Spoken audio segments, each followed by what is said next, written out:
What's going on YouTube? Can't get back again. So this one's very interesting. So this is Jordan Peterson talks about his meeting with Cristiano Ronaldo. Cristiano Ronaldo, I didn't even know this, has 500 million followers on Instagram. It's crazy. He's gonna be the first person probably with a billion followers. He's just on a different level, guys. Cristiano Ronaldo's a legend, but he has 500 million followers, and he met with Jordan Peterson, and he lost a bunch of followers. He lost a bunch of fans because he met with him because people think Jordan Peterson is on the intellectual far right. So this one's gonna be crazy, guys. Like, comment, subscribe, and let's get it. And it was you with a friend of mine, Cristiano Ronaldo, the football genius, greatest player to ever play the game as far as I'm concerned. He is a genius. And you'd been to see it just privately. And he was saying how great it was that he'd met you and you'd gone there.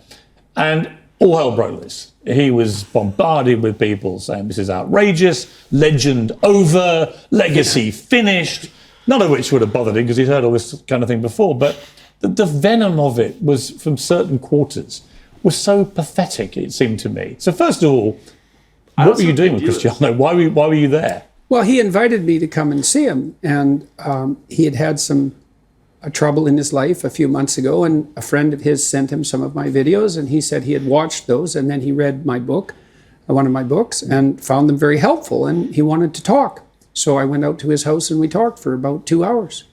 And he showed me all his equipment for keeping himself in tip-top condition, and we talked a bit about his companies, but mostly we talked about what he wanted in the future and some of the obstacles that he's facing while pursuing that. And so we had a strategic conversation, I would say, for about, on those topics for about 90 minutes. Were you, in a way, the Ted Lasso figure in his life? Well, that's what it felt like. He didn't realise he was missing? Yeah. Well, I think maybe he did realise that he was missing it because he seemed to have found it to some degree in those lectures. And so, I always like to hear not only what people are up to, but what they want. And one of the things I loved about my clinical practice, which was very much predicated on this, like, well, you're miserable, let's say, and not to say that he was, because he has a good life in many ways, but if you could envision a path forward out of your misery, let's say, to somewhere better, what would that look like? And it's not a question people ask themselves with enough depth. And then, having developed that vision, what are the strategies that might be put in place to make that more likely? And again, not in a manipulative way, but if you had to conduct yourself in the proper manner to bring about this desirable end, or at least to move towards it, how would you organize your behavior? When someone like Cristiano, who, we know what the personal problem was, he'd lost a baby, he and his partner was incredibly sad for him. And professionally, after that, a lot of turmoil as to whether he was going to stay at his club and so on and so on. It seemed to me, talking to him in the last couple of days after he saw you, he's in a much better place, actually.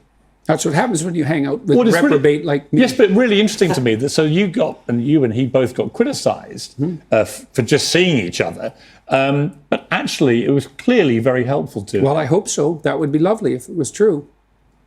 It's a weird position, isn't it? There's you, Dr. Jordan Peterson, this guy that comes out of Canada, lecturing students, and then you're at the home of the greatest football player of all time. Yeah. And Dude, it's what the internet does to you guys. This is what the internet does to you. It's crazy. Genuinely helping him. I mean, Ronaldo is known as one of the most mentally strong athletes has ever been. Yeah, right. Not just physically, but mentally strong. And yet he needed someone like you to help him. I find that really fascinating. Well, I don't know if he needed me because he's a pretty competent guy, but you can always, and this is something that very competent people do, you can always improve on the edge, And so his life is very well put together, and he had some trouble, but people do. But we talked a lot about what he wanted, how he wanted his career to end in the most graceful possible manner, and how that might be optimized. And so I hope you told him to sign for Arsenal in the January transfer window. Did you, Jordan? No, I didn't give him. I don't give. I try not to give people advice. So that's one thing I find strange about the whole counseling and therapy thing, that they're not allowed to give advice. I don't understand that. If you're not allowed to give advice, then how exactly you're going to help people? Kind of steer them in the same direction. I don't know. I mean, I'm curious on that because he's obviously reaching, not the end of his career by any means. He's still a world-class player and he's incredibly fit, so he could play for another 3-4 years perhaps. But what is an end game for someone who's achieved everything in the game? Yeah, well, that's a good question. It's hard for people who who have had a stellar career, especially one that's to some degree predicated on youth, to figure out what to do with the rest of their life. Now, he's well set up because he's a very canny businessman, and he has a young family, and he has lots of friends. And as far as I can tell on that front, he's situated himself extremely intelligently. So I think it looks to me like the transition for him is going to be quite smooth. So, but that's a testament to his wisdom, because he made sure that his life was founded on more than one dimension of attainment, and that was very wise. And, does it and make everyone you should do feel? that. Does it make you feel good that even people like him can find great solace from watching your lectures? Well, all that makes me feel good. I mean, I do think that this is part of the reason I keep going on these lecture tours, is that it seems to be doing people good. So Let me ask you about kids. By kids, I mean young adults, really, and then into their 20s, trying to form their way through life. One of my favorite movie clips is Rocky Balboa. It's probably the non-intellectual version of Jordan Peterson in many ways. I'm a non-intellectual version of Jordan Peterson, guys. I listen to Wes Watson, David Goggins. We listen to these kind of people. I don't listen to Goggins. Ways. Because he said this to his son. He was getting a bit spoiled and entitled and moaning about being Rocky's son and so on. And he says this to him. I love this clip, man. Let me tell you something you already know. The world ain't all sunshine and rainbows. It's a very mean and nasty place, and I don't care how tough you are, it will beat you to your knees and keep you there permanently if you let it. Facts. You, me, or nobody is gonna hit as hard as life. But it ain't about how hard you hit. It's about how hard you can get hit and keep moving forward. How much you can take and keep moving forward. I love it, baby. That's how winning is done. Yeah, sick.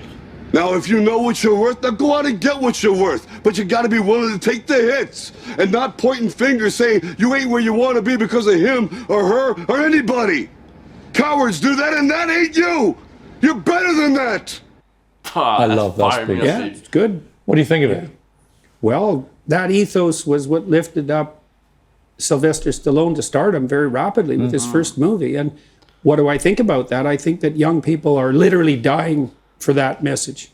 I mean literally. They're so demoralized. It's just beyond belief. And so one of the things that's been painful about what I've been doing with my wife as we've traveled around the world for the last number of years is to see how desperate people are for an encouraging word. Yeah, so he said that in the last one that I did as well. He said he and his wife toured around the city, toured around the world, looking for people to find an encouraging word.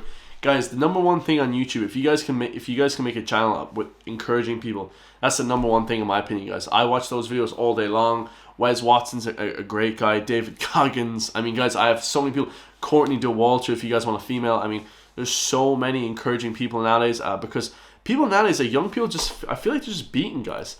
I feel like young people nowadays are just beating the shit out of like people are giving them drugs, antidepressant drugs, anti-anxiety drugs, ADD drugs. They're told that there's all these problems wrong with them when, matter of fact, guys, there's nothing wrong with you guys.